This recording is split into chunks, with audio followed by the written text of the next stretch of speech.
conexão do agro brasileiro com a inovação no comércio global passa por Singapura. Singapura é o farol de tendências e a porta do Sudeste Asiático para o agro.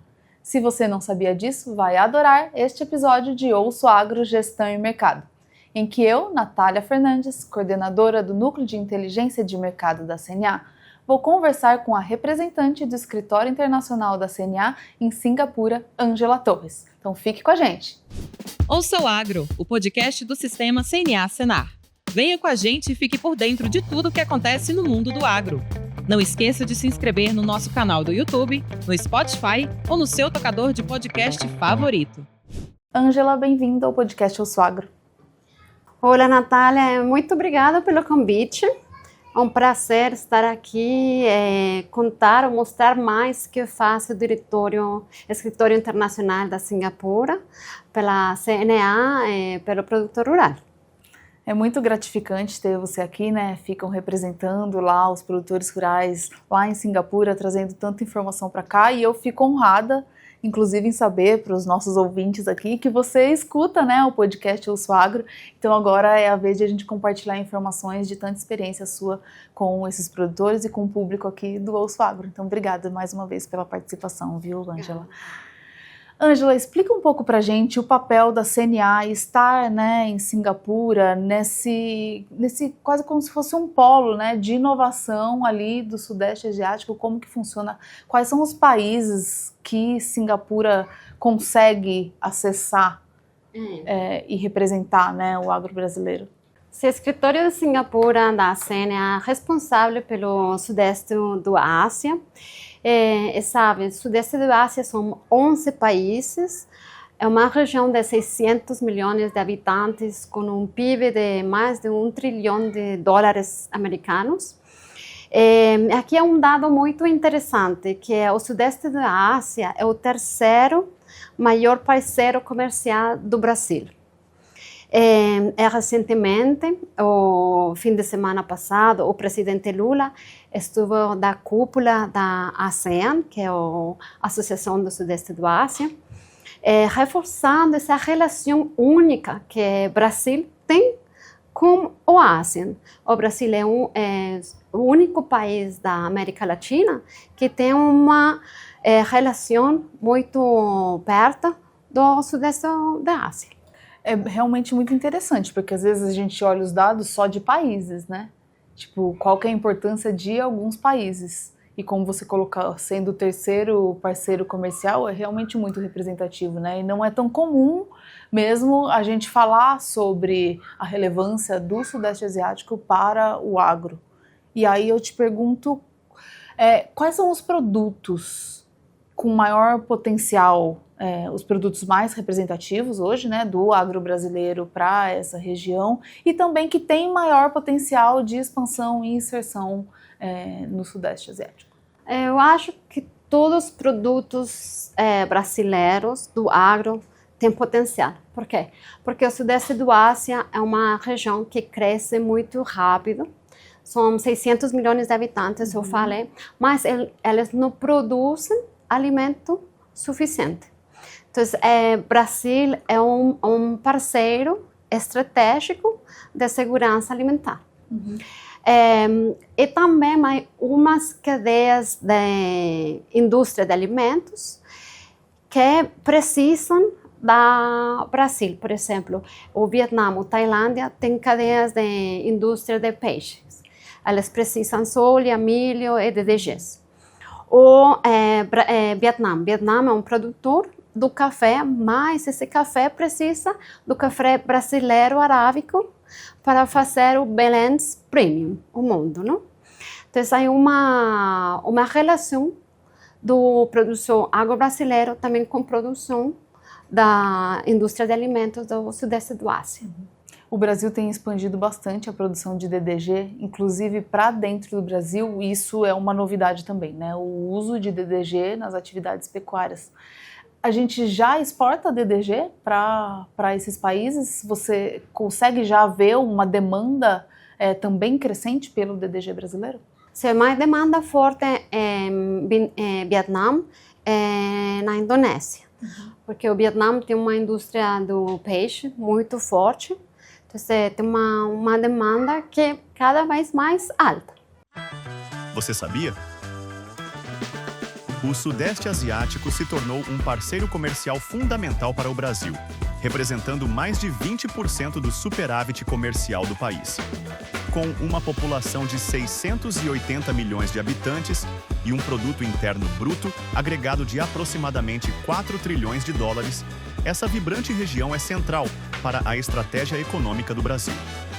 Além disso, Cingapura se destaca como o primeiro país asiático a se juntar ao Acordo do Mercosul, atuando como uma porta de entrada para o fascinante mercado do Sudeste Asiático. Uma conexão econômica cheia de oportunidades.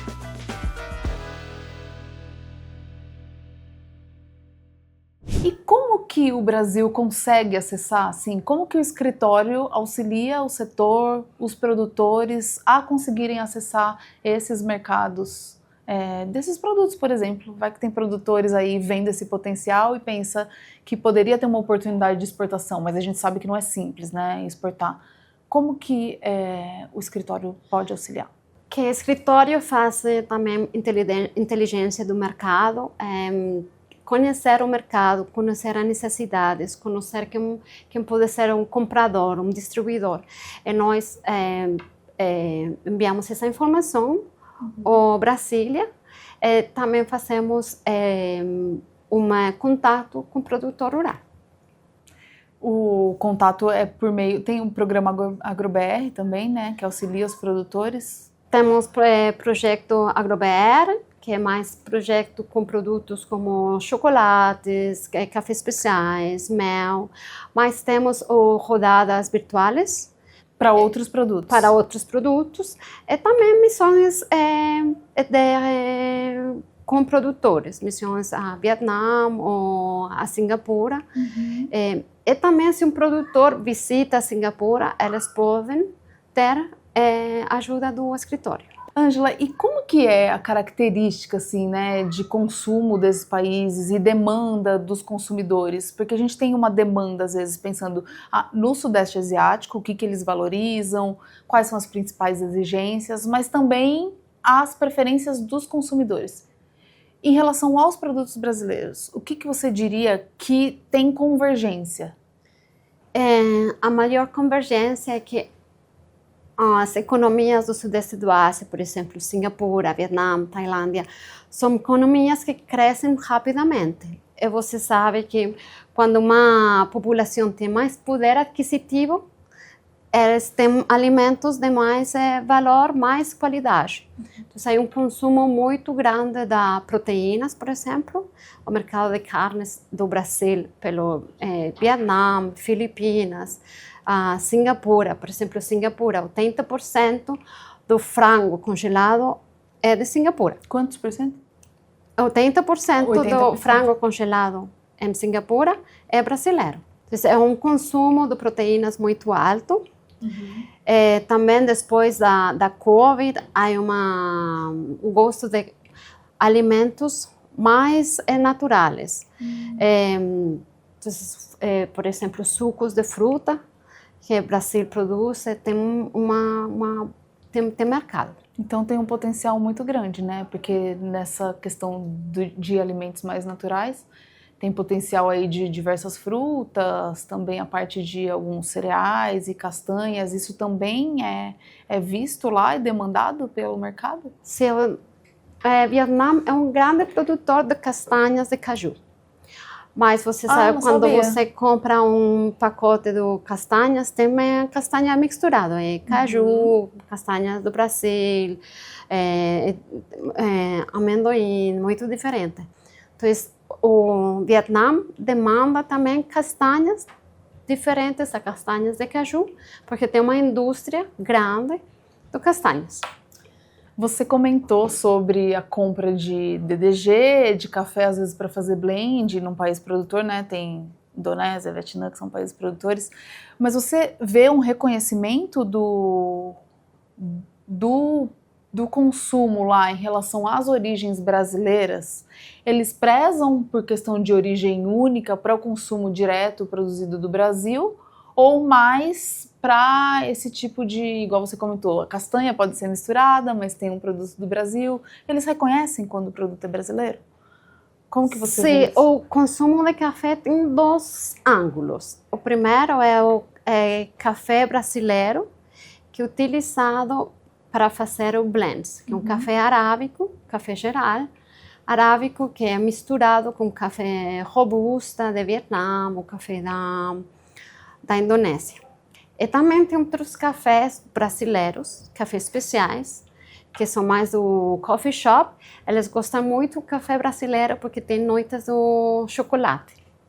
É muito bem reconhecido. Tem outras oportunidades, além da questão comercial de fornecimento de alimentos, que você vê que essa região pode gerar para o Brasil, seja relacionada à inovação, investimentos na produção brasileira? Sim, Singapura é um centro de inovação, é o segundo país mais inovador da Ásia, porque muitas startups, muitas empresas de inovação são bem-vindas em Singapura. E também há muitos fundos de investimentos, muito venture capital em Singapura. Então, essa empresa, por exemplo, uma empresa brasileira, uma startup brasileira, pode entrar no sistema do Singapura, ter financiamento. O Brasil também é um centro de fazer prova de conceito a todas as startups de agritech. Então, há uma relação muito forte das startups ou empresas de inovação em agritech que querem entrar no Brasil, que o Brasil é uma oportunidade enorme. E tem exemplos assim de negócios que vocês vislumbram ali como escritório que dê para fazer conexão e gerar frutos nessa parte de investimento nas tecnologias? E qual seria o caminho, né, para essas startups e empresas que queiram buscar esses investimentos de Singapura?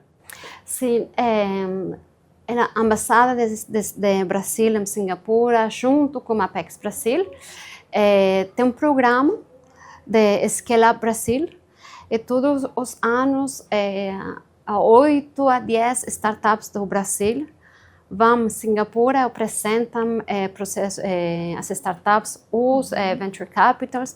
Tem um programa, mas também temos startups ou empresas de inovação de tecnologia da Singapura que entrou o CNA Hub, por exemplo, como Profile Print ou empresas de tecnologia satelital da Singapura. Então, é o de dois lados, tanto com investimentos como empresas de inovação que entram no Brasil. E o que você acredita de tendências, assim, as tendências e mais oportunidades que tem entre Brasil e Singapura? Elas estão mais relacionadas a esse comércio mesmo e fornecimento de produtos do agro para Singapura, ali como ponto da região toda do Sudeste Asiático, ou essa parte de tecnologia, de investimentos, ou ambos? Ambos. Por quê? Porque Singapura é como um pequeno gigante. Hein? Eu falo pequeno porque Singapura é uma isla de 735 quilômetros quadrados. Uma fazenda brasileira é mais grande que Singapura. Mas mesmo Singapura é o hub de transbordo mais grande do mundo. Também mais de 3.000 empresas multinacionais têm um escritório em Singapura. Então, todas essas empresas do commodities têm um escritório, como o Wilmar, Agrocorp, Cargill, ADM, Bunge, Dreyfus. Por quê? Porque Singapura, o idioma da transação é em inglês, zero corrupção. Então, eles fazem todas as transações em Singapura. Então, realmente é um polo, né? É um polo para fazer negócios, é também um polo para conseguir investimentos. Mas os negócios são feitos em Singapura, mas o mercado de consumo não é Singapura. O mercado de consumo é, por exemplo, na Indonésia, Indonésia é o quarto país mais poblado do mundo, com 270 milhões de habitantes, com uma demanda de alimentos muito forte. O Brasil também é muito perto da Indonésia agora. O presidente Lula, com mais de 100 delegados, visitou a Indonésia semana passada, a compreender esse mercado, falar com empresas, com o setor privado, setor público. Eu acho que oportunidades são feitas, o mercado é feito em Singapura, mas consumo é perto da Singapura, a Indonésia. E aí tem um desafio muito grande, né, para um escritório como você que fica lá em Singapura, porque a gente está falando de vários países. E eles têm realidades diferentes, culturas diferentes. Então, às vezes, para a gente aqui já é difícil entender essa realidade de um e de vários, então, que produzem já as suas culturas, têm hábito de consumo diferente, tem ainda distância, né, questão de logística e até questões sanitárias e fitossanitárias que se diferem. Então, é um desafio grande de traduzir isso também para o Brasil e aí que consiga realmente identificar essas oportunidades, né? Aí é um trabalho mais de relacionamento com a empresa, setor privado, institucional, compreender como escritório pode falar com diferentes empresários, buscar oportunidades. E é esse o papel do escritório. E que dica você daria, Ângela, para os produtores que querem conhecer mais desses mercados para conseguir ter um acesso ainda melhor, como o DDG que você falou? A gente sabe que tem um potencial crescente aqui, que uma hora vai ter uma busca maior também para exportação. Então, assim, que dica você daria para que esse caminho seja mais encurtado e tenha uma maior assertividade da destinação desses produtos? Eu acho que Sudeste do Ásia, o Brasil, mesmo o caminho muito longo, a forma de fazer negócios é muito próxima. Então, o relacionamento é muito importante. Conhecer o cliente, ter esse contato personal. Então, o escritório está lá e pode fazer as relações, mas o produtor rural tem que conhecer, olhar mercado. Então, se um produtor rural quer conhecer as oportunidades do Sudeste da Ásia, meu conselho tem que viajar. Ir até lá. Ir até lá. Tem feiras importantes lá da parte de alimentos e de tecnologias relacionadas à produção e alimentos que o escritório acaba estando mais próximo e participando também? Se nós temos uma feira, que o Brasil participa pela Apex, que é a feira Food Hotel Asia, que é a feira mais grande de alimentos em Singapura. É o mais grande de alimentos em Singapura, todos os países, ou compradores, distribuidores, visitam. Interessante. Ângela, obrigada pela sua participação aqui no podcast Eu Sou Agro. Deixo a palavra com você para você dar um recado final ou colocar alguma outra coisa da sua visão, que eu não abordei, né? Em relação à importância do papel desse escritório e também do estreitamento das relações entre Brasil e o Sudeste Asiático. Obrigada, Natália. Uma vez mais, o escritório está aberto para os produtores rurais que gostariam de conhecer mais. Somos parte da CNA, parte do Casa da CNA, mesmo se não estamos aqui, estamos em Singapura, mas podem enviar um WhatsApp, podem enviar um e-mail, podem enviar uma mensagem. Tem todos os serviços da CNA em outras partes do mundo. Muito bom poder conhecer um pouco mais da região e saber dessas oportunidades para o agro brasileiro se fortalecer cada vez mais. Obrigada mais uma vez.